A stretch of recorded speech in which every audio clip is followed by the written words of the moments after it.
I actually have had this situation many times. Um, about a month in, you do get to see what kind of workers your kids are. And if about a month in, at 60%, I would assume a couple of things. If I knew that she was really academically ready for this course, I would first check to see if maybe she's having some trouble still navigating the course.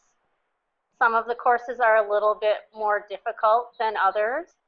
And so I'd probably sit down with her to see what assignment she needs to be working on and have her show me how she's going through it. Maybe she's missing out on some key components that she needs to be using and just isn't figuring out how to get there. Also, sometimes just one assignment will trip up a student. And if they can't get past that assignment, it can really hang them up. And maybe she's been working on the same assignment, and some students aren't as good at asking for help. So I would probably try to discreetly find out whether she's having an issue maybe with one assignment or a couple of them.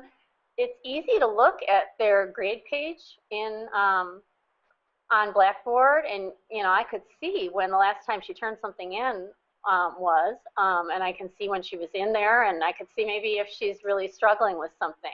Also, I'd talk to her a little bit about how important it is to stay on pace, because staying on pace makes a big difference in how a student's going to, end in the course.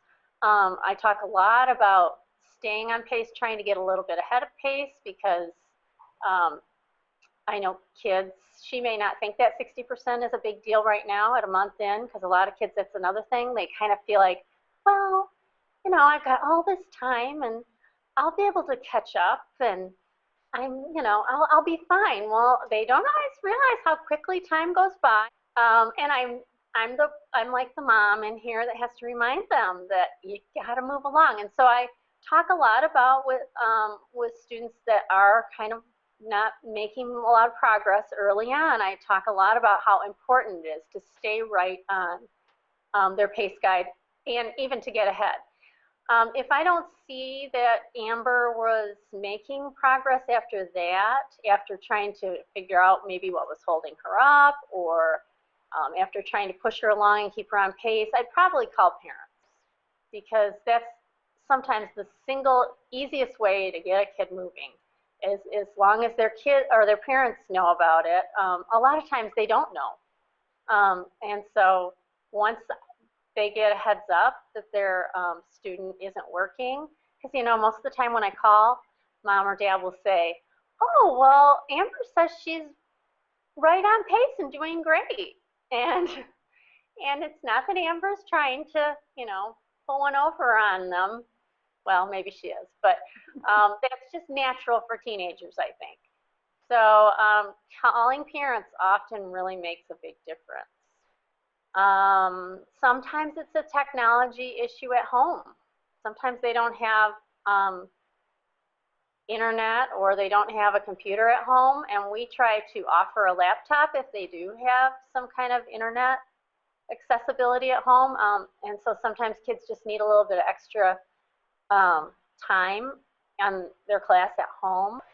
That most Michigan virtual classes require 5 to 7 hours of work, and we offer 5 hours in a typical week. So I usually say to kids, you're going to have to figure out where that extra 2 hours comes from. And hopefully this isn't the case, but occasionally we do have kids that really just have some real personal issues that are going on that, and I actually found out about a student last Friday that's homeless. Occasionally that can be a reason too, because they have other things on their mind, and their online class kind of takes a back seat.